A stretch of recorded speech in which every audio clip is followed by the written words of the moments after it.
Amigas y amigos, les habla Luis Velázquez. Les invito a escuchar mi programa Diálogo Internacional por lavisiónradio.net. En este programa podrán escuchar en vivo los análisis de expertos sobre la actualidad mundial, así como sobre los puntos que componen la agenda política global. Diálogo Internacional con Luis Velázquez. Lunes y viernes, 2 de la tarde, hora del este, por lavisiónradio.net. Información que va contigo.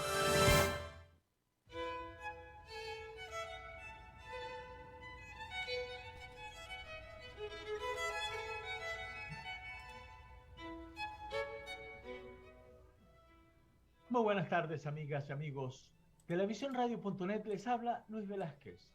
Encantado de estar una vez más con ustedes en Diálogo Internacional.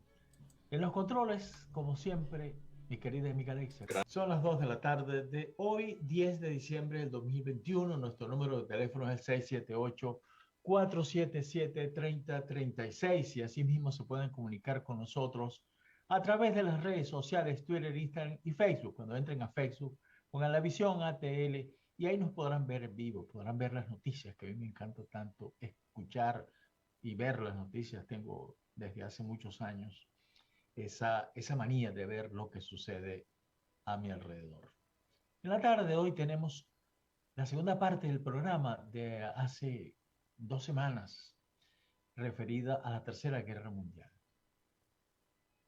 La pregunta en ese momento y que continúa siendo hasta ahora es, ¿cómo se imaginan ustedes que sería la Tercera Guerra Mundial? Y en las lecturas que hice para este programa conseguí algo bien extraño, que como son las cosas en esta era digital, me encontré con un diálogo que tuvo Albert Einstein acerca del mismo tema. Y a él le preguntaban, profesor, ¿cómo cree usted que va a ser la Tercera Guerra Mundial? Y él respondió, la verdad es que no sé. Porque es que yo estimo que cuando eso se produzca van a haber tantos adelantos tecnológicos, tantas cosas que va a ser impredecible saber cómo se va a realizar. Pero sin embargo, sí estoy seguro que la cuarta va a ser con piedras y palos. Bienvenidos, Alfredo, bienvenidos, Osvaldo, de nuevo. Muchas gracias por el tiempo que me han dedicado en este programa. Ciertamente hay un elemento, Osvaldo, que tú sacaste a colación en la conversación pasada, que era la guerra híbrida. Y mucha gente me ha preguntado y me ha sugerido que comencemos el programa con esa palabra. ¿Qué significa la guerra híbrida y hacia dónde va? Osvaldo. Enfocarnos en ese sentido nos lleva a corregir el enfoque que aplicamos al principio en el programa pasado, que fue hablar de los principales actores, los Estados Unidos, la China, Rusia, en vez de analizar la naturaleza del conflicto y las características de la actividad bélica, semibélica que se está desarrollando, a veces imperceptiblemente, a través de guerra cibernética, a través de ataques a bancos de datos con objetivos de actividades que no tienen que ver con la bélica, a través del uso, sí, en el caso de la fuerza, de la inteligencia artificial, a través de la no utilización de tropas en el terreno, como en la famosa experiencia en Kosovo, que no hubo bombardeos a menos de 10.000 metros de altura, con lo cual la posibilidad de que esto cause impactos en la población civil se multiplica de una manera escalofriante. Por más inteligentes que sean los misiles, las bombas, los proyectiles. Es decir, estamos hablando de una mezcla de metodologías profundamente influida por la tecnología digital, a través de la inteligencia mejorada y del uso de otras tecnologías que francamente no conocemos y si vemos el título tampoco nos ayuda mucho. Lo cierto es que hay personas que están obteniendo grados universitarios, másters en estas disciplinas, es decir, que hay muchos expertos que se dedican a estas cuestiones desde hace mucho tiempo. Sí. Alfredo, pero antes de que tú comiences, yo quisiera explicarle una experiencia que yo tuve cuando estaba apostado en Bulgaria, en la penúltima guerra de Kosovo, precisamente. A mí me tocó ir a Belgrado y a Kosovo porque habían venezolanos ahí, este, para encontrar, para saber cómo estaban y si querían ser evacuados, ¿no? A Macedonia, que ahí teníamos un canal importante para allá. Y les confieso que la primera vez cuando me los encontré, les pregunté, ¿y qué hacen aquí, por favor?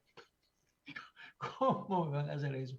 Y en esos días hubo una incursión de la OTAN, y les digo, en Belgrado, muy importante y muy finamente, una operación quirúrgica. La embajada china allá en Belgrado tenía dos edificios. Había un edificio que estaba, que era de puros cuestiones técnicas, pero la OTAN descubrió que desde ahí estaban manipulando electrónicamente los vuelos, estaban interceptando, habían radares, había unos aparatos que los estaban realmente causando problemas. Y una de esas bombas inteligentes bajó completamente el edificio sin dañar el otro. Entonces, yo estaba allá y entonces yo le pregunto a un funcionario de Naciones Unidas que andaba conmigo, le digo, va, el escándalo que se va a armar, los chinos se van a disgustar, y me dijo, te apuesto que no van a decir nada porque ellos saben lo que están haciendo. Y efectivamente no dijeron nada. Alfredo, perdona que te haya quitado unos minutos de tiempo.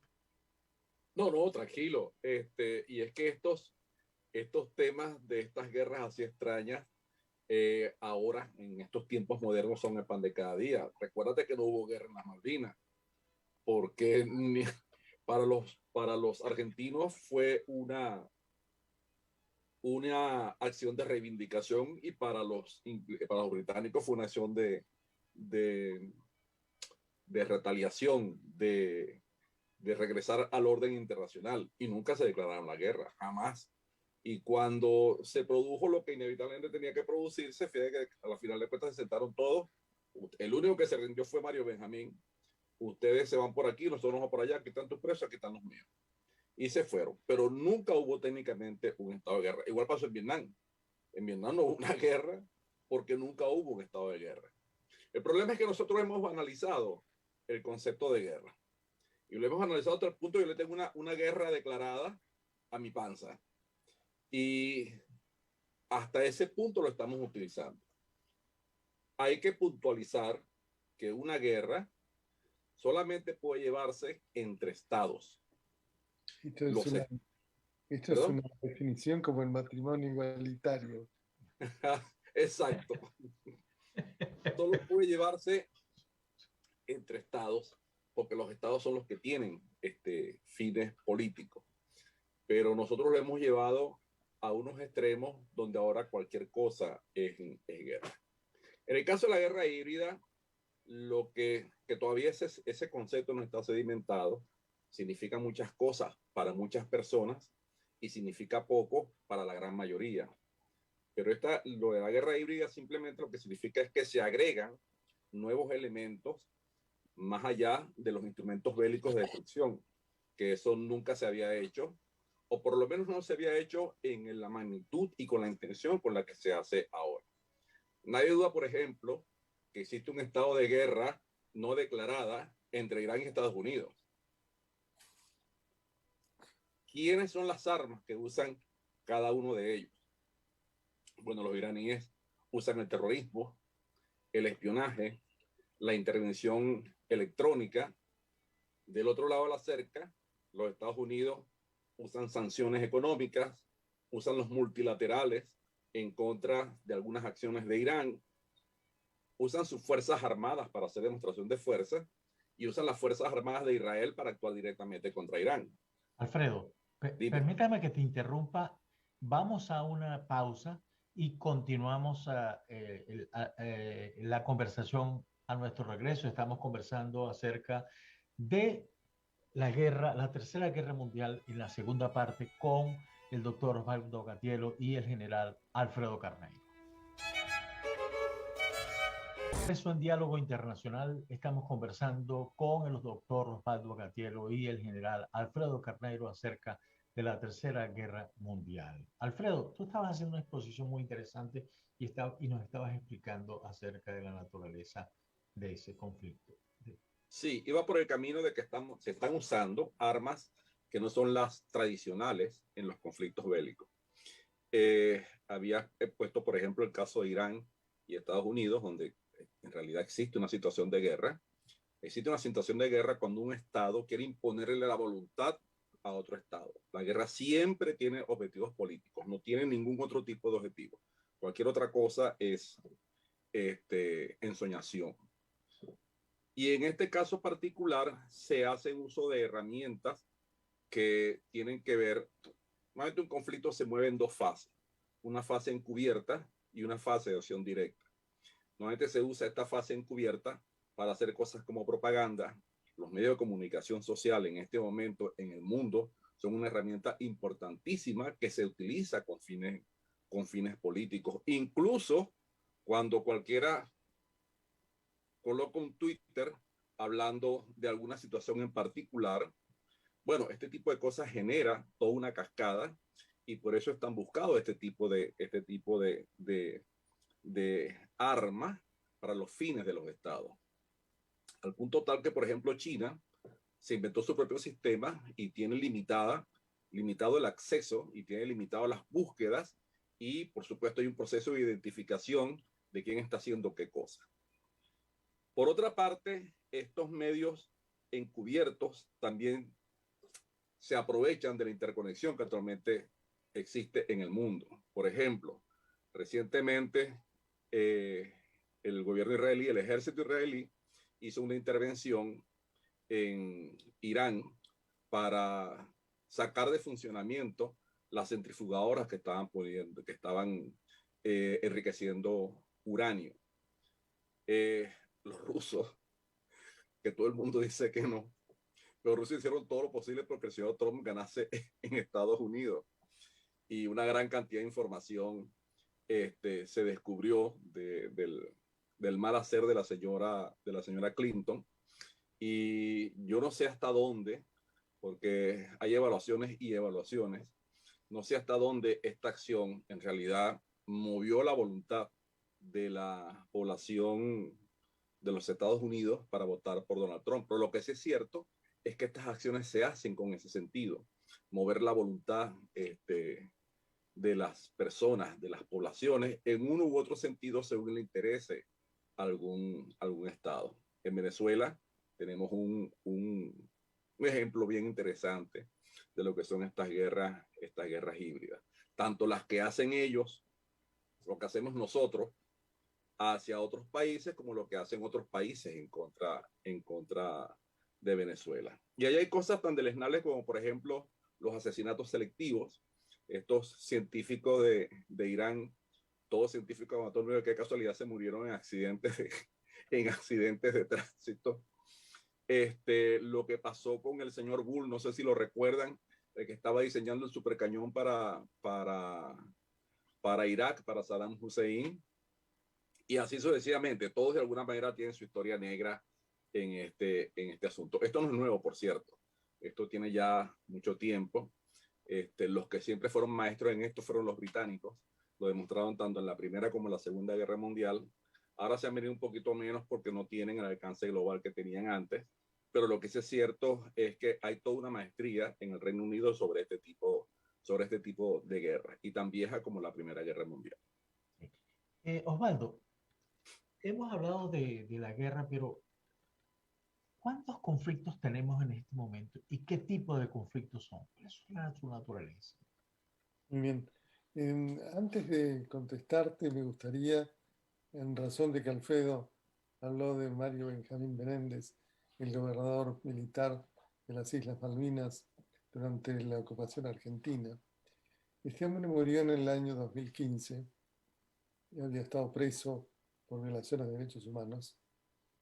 Y se supo recién en el 2019 que sus restos fueron cremados y sus cenizas fueron esparcidas en el territorio de las Islas Malvinas clandestinamente, sin conocimiento de las autoridades británicas. Así que algo significa eso. Hay muchos estudiosos de los conflictos armados o bélicos, entre ellos universidades, centros de estudios, think tanks, independientes, partidos políticos, etcétera, y que identifican los conflictos serios de un cierto volumen por su virulencia, por su ubicación geográfica, por sus características, si son dentro de un estado, entre estados, si constituyen violencia criminal o están vinculados a problemas étnicos o sectarios. Y así hay un sinnúmero de bancos de datos de una enorme riqueza documental. Uno de los más prestigiosos es el del Consejo para las Relaciones Internacionales de Nueva York, que cruzando la información nos permite llegar a un número de entre 20 y 30 conflictos de gran envergadura, no necesariamente por su virulencia actual, pero por su potencialidad de escalamiento. No sé si es escalamiento o escalación. Por ejemplo, Afganistán continúa estando en esta lista porque la guerra no ha parado, la violencia no ha parado. Hay determinadas provincias que están abiertamente en guerra con sectores de oposición. Hay enclaves étnicos o nacionales en otros estados, como ha pasado durante muchos años con los kurdos en algunos países del Oriente Medio, que ese tipo de guerras que forman parte del abanico de guerras civiles son muy difíciles de medir, de analizar, porque la información es siempre indirecta. Pero tenemos otros conflictos que tienen un gran potencial destructivo. Claramente el caso de Corea del Norte y el caso de el armamento nuclear de Irán. Porque se sabe cuáles son los objetivos de esas tecnologías que están desarrolladas con alto nivel técnico. Hay otros, sin embargo, que son menos conocidos y que constituyen grandes misterios para la población no informada en diferentes geografías y a veces sumados unos a otros. Por ejemplo, la zona de Cachemira en la India ha sido escenario de guerras entre los ejércitos chino e indio recientemente. Han muerto oficiales y soldados de los ejércitos de ambos países. Y sin embargo, nadie lo considera un conflicto de envergadura. Es una zona que tiene además las características del conflicto también hacia el oeste con Pakistán y que va a continuar siendo un foco de beligerancia. Yo he estado en esa zona y es increíble que pueda haber guerra en esos lugares a 7.000 metros de altura, a los pies del Himalaya. Osvaldo, discúlpame, vamos a una nueva pausa y ya regresamos con esa interesante exposición. Estamos de regreso en Diálogo Internacional. Estamos conversando con el doctor Osvaldo Agatielo y el general Alfredo Carneiro. Osvaldo, estaba haciendo una exposición bien interesante. Hay muchos conflictos, la gente no sabe, sobre todo, hay algunos que me han preguntado, ¿cuáles son esa naturaleza? ¿Por qué tanto? ¿Cuál es el más importante, por ejemplo, de los conflictos que hoy se están generando? A mí me da la impresión, desde que conversamos en la primera parte hasta ahora, ha habido mucha tensión, pero son tensiones entre dos grandes que no va a llevar a nada. La gente muere, ¿eh? Mm. Es decir, las guerras civiles que se producen en el conflicto de las muertes civiles y de activistas de las Fuerzas Armadas y de los grupos guerrilleros se multiplican después de 70 años en el conflicto de Israel y los palestinos. Tenemos el grupo de Boko Haram en Nigeria, que es en realidad un conflicto interno, como lo es el de Etiopía, como lo es el de Libia, como lo es el de Mali, como lo es el de la violencia en la República Centroafricana, como lo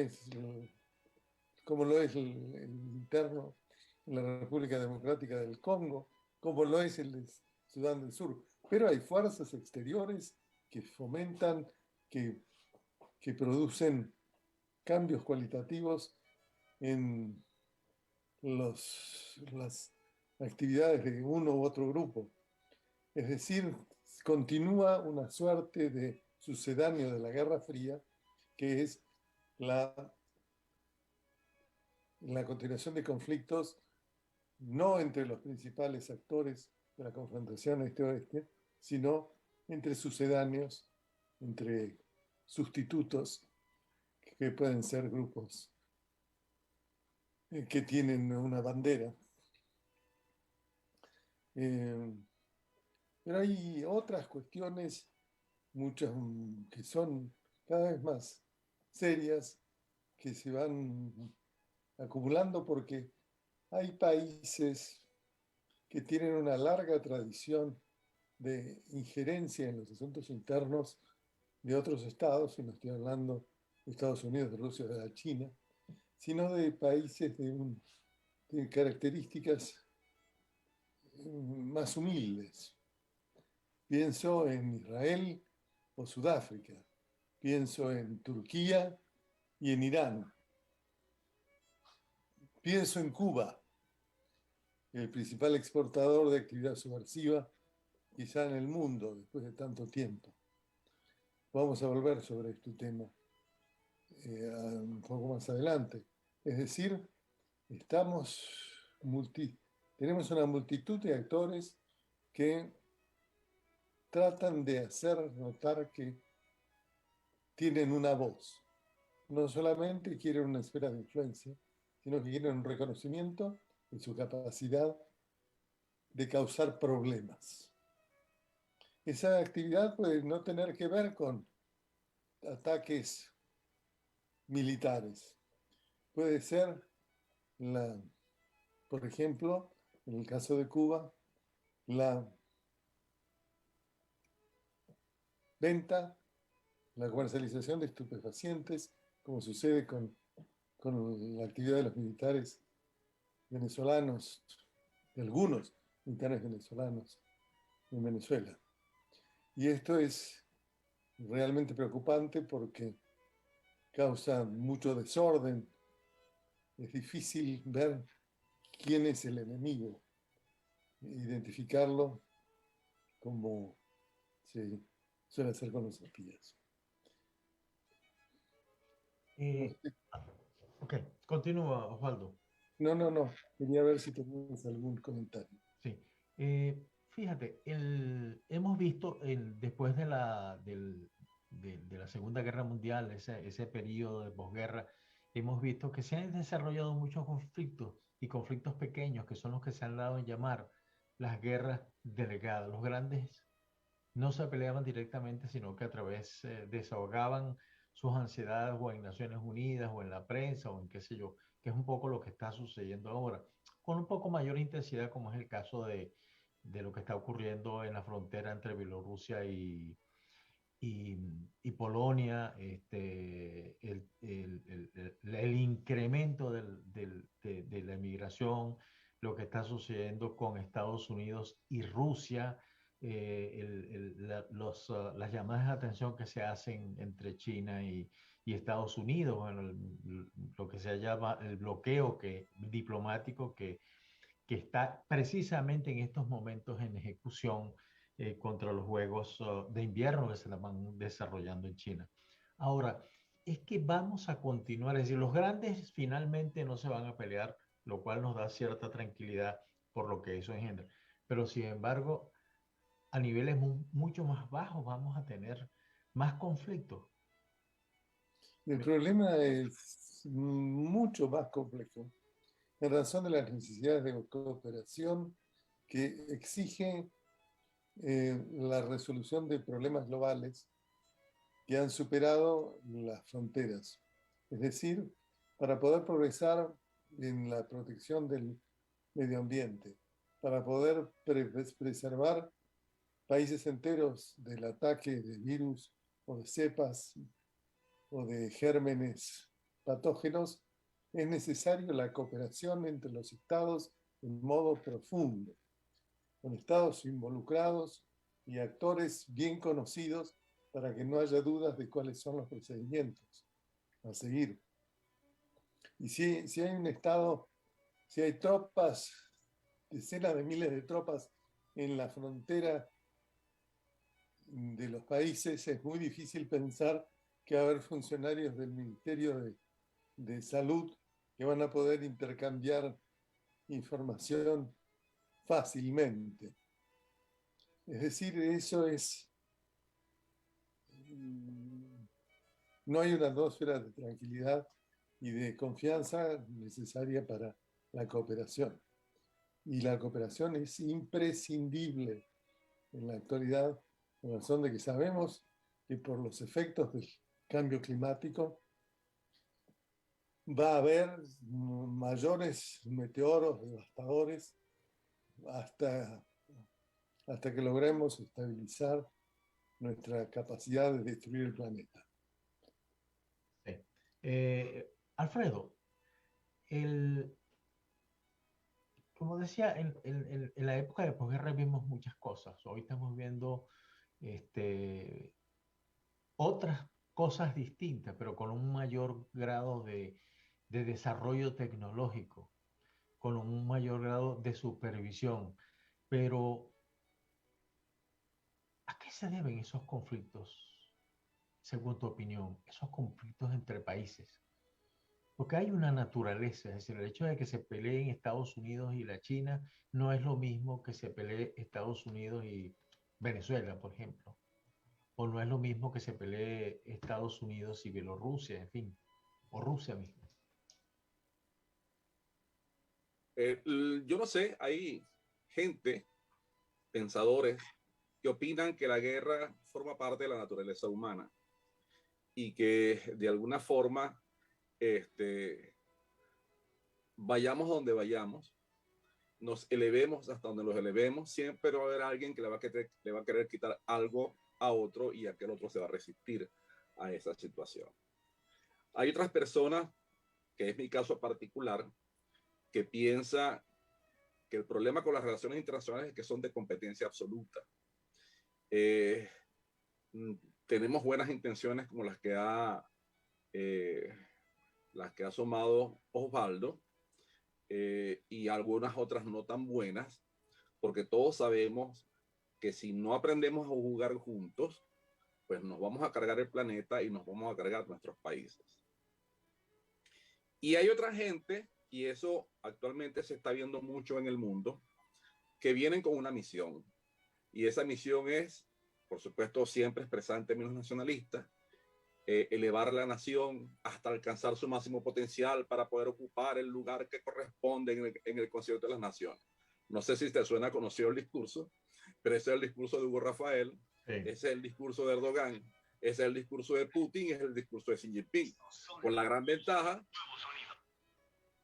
con la gran ventaja de que el amigo Xi Jinping tiene un contendiente del mismo tamaño, donde a veces hay gente como el amigo Trump que tiene el mismo discurso y otras veces hay gente que tiene un discurso más plácido y no llegamos a las manos. Lo que sí es cierto es que en el mundo hay una gran cantidad de conflictos que son importantes por la posible virulencia que pueda tener. Yo nombraría primero el conflicto que existe en Ucrania, porque el problema con Ucrania es una nación que no puede defenderse a sí misma. Necesita, por cierto, lo acaba de decir su ministro de la Defensa, lo dijo hace 3 o 4 días, para poder defenderse de Rusia, necesitan que lo ayuden otros. Y ellos proponen que sea la OTAN quien venga a ayudar. La OTAN dice, mira, aguanta, yo llego hasta aquí, pero no voy a ir hasta allá. Y los amigos rusos dicen, esto es mío, pero no voy a permitir que la OTAN venga y acerque su frontera. Rusia ha perdido mucho de su capacidad inherente a su situación geopolítica, ha perdido los puertos bálticos. Polonia dejó de ser un estado tapón para convertirse en la frontera hostil del imperio ruso. Y lo que mejor le queda, porque además de eso, hay una raigambre histórica importante, porque Rusia nació en la Rus de Kiev por allá por el año 900 y algo. Bueno, en realidad los tres, Ucrania, Rusia y Bielorrusia, dicen que nacieron allí, pero lo que sí es cierto es que para Rusia es un elemento vital, un elemento de honor, un elemento que ellos no van a negociar bajo ninguna circunstancia. Entonces, ese conflicto puede tener una gran virulencia. La acción de Irán para moverse en el Medio Oriente de una forma dominante, hegemónica, ¿va a decir algo? Sí, vamos a una nueva pausa y ya regresamos con tu intervención. Ok, ya te conozco. Estamos de regreso en Diálogo Internacional. Estamos conversando acerca de cómo sería la Tercera Guerra Mundial, Alfredo. Estabas desarrollando un tema bastante interesante, pero ahí surgen tantas preguntas. Hay unos amigos que me están haciendo por WhatsApp un montón de preguntas, pero quisiera hacerlas cuando terminemos. Pero no podemos irnos del programa sin hablar América Latina en todo esto. Ok, bueno, no voy a seguir haciendo la relación de conflictos porque creo que todos la conocemos, ¿no? Está todos los días en los periódicos. Sí quiero mencionar uno que está por debajo de cuerda, que es el conflicto que se genera por la acción de los hermanos musulmanes en los países islámicos, que hace que de alguna manera el balance que debiera haber entre las fuerzas reformistas, por supuesto dicho desde el punto de vista de mi vocabulario, porque a lo mejor para ellos no lo es, las fuerzas reformistas y las fuerzas que quieren regresar o que quieren mantener la preponderancia del Corán. Cuando tú metes religión con Estado, nunca sucede nada bueno, y el problema en el Medio Oriente no tiene solución porque resulta que es una mezcla de religión con Estado. Pasando a América Latina, el primer elemento de guerra híbrida que podemos calificar como guerra es el caso de Cuba, que bien mencionó Osvaldo. Cuba es una nación cuyo gobierno piensa y seguramente pensará en lo futuro que la única forma que tiene de sobrevivir es de hacerse con una serie de estados que sean aliados, y por ello ellos promueven esta cantidad de invasiones, pero son invasiones básicamente lo que hace Cuba en los diversos países de Latinoamérica. Si Esto quiero diferenciar. si tienen petróleo, mejor. Si tienen petróleo, mejor. Ese fue siempre el objetivo de Fidel Castro y nosotros le servimos el país en bandeja de plata. Esto hay que diferenciarlo de algo que yo he visto en las noticias, en boca de varios personeros que son representantes de los estados, de personas que están en los medios políticos no afiliados específicamente a un partido, sino a organizaciones internacionales, que es la confrontación que existe en Latinoamérica entre las personas, entre los modelos liberal y los modelos socialistas.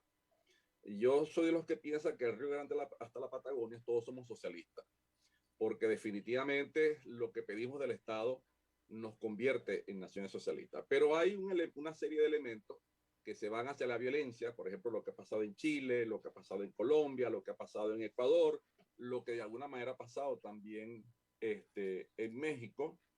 Y estos son conflictos que son internos, pero son conflictos políticos. Aquí no podemos hablar de guerra específicamente, porque el Foro de Sao Paulo no es un Estado. Es la confluencia de varios personeros políticos que de alguna forma creen que deben promover lo mejor posible para que el socialismo se instale en América Latina, porque para ellos ese es el mejor sistema que hay. Alguien dijo alguna vez, y no recuerdo ahorita quién, que en cada generación había una serie de tontos que pensaban que el socialismo no había funcionado porque ellos no lo habían dirigido. Y entonces esa generación va adelante a llevar con este asunto. Pero bueno, eso no debemos confundir con lo que hace Cuba. Lo que hace Cuba es buscar objetivos políticos para que su gobierno pueda seguirse manteniendo con la expoliación de su pueblo. Ok, básicamente eso es lo que tenía que decir sobre América Latina. Gracias. Osvaldo, a tu modo de ver, ¿cuál es si se puede llamar así, el género de conflicto más importante que pueda existir? Es una pregunta descomunal, pero me da la impresión que es la destrucción de la estructura del Estado a través de la colonización de sectores. Que un miembro de la OECD, el Grupo de los 20 y de la comunidad latinoamericana como México sea un narcoestado, constituye un escándalo que no tiene justificación ni manera de explicar racionalmente, y que puede derivar por la naturaleza de la actividad que desempeñan esos grupos en un escalamiento significativo de la violencia en toda la región. Creo que lo que decía Alfredo era muy importante, que no había que confundir la actividad de Cuba, que es parecida a Hitler mandando a sus soldados a tomar las reservas de los bancos centrales de los países que invadía, con la otra de los teóricos que consideran que es necesario y conveniente destruir el capitalismo y todas sus expresiones. Sin embargo, hay un nuevo desarrollo que es extremadamente preocupante, especialmente cuando sectores del gobierno lo apoyan, que es la reivindicación de territorios nacionales por parte de grupos indígenas que reclaman tierras utilizando violencia, ocupación, muerte, incendios, destrucción de bienes públicos y ataques. Que está pasando en la Patagonia chilena y argentina, y los gobiernos de Chile y la Argentina no pueden coordinar su acción porque tienen diferentes enfoques, pero estamos hablando de un territorio de alrededor de 1 millón de kilómetros cuadrados. Es decir, no estamos hablando de las Islas Malvinas, estamos hablando de territorios que tienen una enorme riqueza en minerales y productos energéticos, en cursos de agua y en vida animal, similar a Siberia, porque es una tundra de naturaleza similar. Eso, que se suma a la presencia de bases militares rusas en la región, es preocupante porque nadie sabe a dónde puede llegar. A tu juicio, y fue la misma pregunta que le hice a Alfredo, América Latina, ¿cuál es su papel en todo esto? ¿Cómo quedaría en esta guerra de quinta, séptima generación, en donde hay un desarrollo tecnológico eh, tremendo? Nosotros eh, a principios de año conversamos con un experto en sonido, aquí hay acá, además uruguayo, pero es el maestro de todo lo que tiene que ver con audio acá, pero dedicado a la investigación científica. Y yo le preguntaba acerca de las armas que utilizan el sonido como para destruir bienes, edificios, y, y él le hablaba sobre lo que sucedió en Cuba. Y no me cabe duda que él tenía el conocimiento, que sabía lo que estaba sucediendo, pero en realidad no dijo mucho. Ahora, América Latina de todo esto, es decir, con tremendo avance, con tremendas cosas que hay, ¿cuál es el papel, el rol? ¿Qué le va a tocar a América Latina? Cuando uno mira el Producto Bruto del mundo, se encuentra con que el 90% está fuera de América Latina. De modo que no hay capitales, no hay tecnología, no hay recursos productivos para que se desarrolle incluso la creatividad en materias clandestinas, porque es una zona marginal, proveedora de recursos, algunos críticos y estratégicos, como el litio, como algunas tierras raras, como productos energéticos, pero no es ninguna prioridad para el mundo, a menos que rusos y chinos empiecen a cuestionar la preeminencia de Estados Unidos en su zona natural de influencia. Es decir, que estas bases militares que tienen estatus diplomático en diferentes países, que son negociadas y nadie sabe qué tienen adentro, los diplomáticos chinos y rusos, en Nicaragua, en Venezuela, en Bolivia, en la Argentina. De modo que no tenemos suficiente información, por lo menos los no expertos. Lo cierto es que no es como en la década de los 50 y 60, en que había Che Guevaras que querían 1000 conflictos, 1000 Vietnams para acabar con el capitalismo de raíz.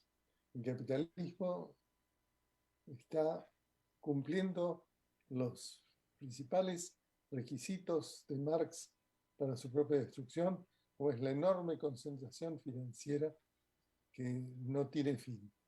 Y sin embargo, la solución parece venir de las ideas que instiló Reagan en los años 80, una vuelta a la legitimidad democrática y a la libertad de los mercados y de la organización política. Es por eso que esta conferencia sobre la democracia que está promoviendo el presidente Biden puede tener consecuencias de largo plazo y tan importantes como las que originó un paper de Jean Kirkpatrick, que fue embajadora de Reagan ante las Naciones Unidas, cuando escribió que es conveniente para los intereses de Estados Unidos que algunos amigos de larga data, pero cuestionables, mueran en la cama pronto. Está muy bien eso. Bueno, amigos, les doy muchas gracias por esta oportunidad que me dieron de conversar en un tema tan importante como es eso, porque creo que estamos en medio de un conflicto que desconocemos la naturaleza y que sobre todo que conocemos su alcance. Muchas gracias, Osvaldo, muchas gracias, Alfredo, muchas gracias a la audiencia, pero fundamental, muchas gracias a Alexia por estar siempre acompañándome en Diálogo Internacional.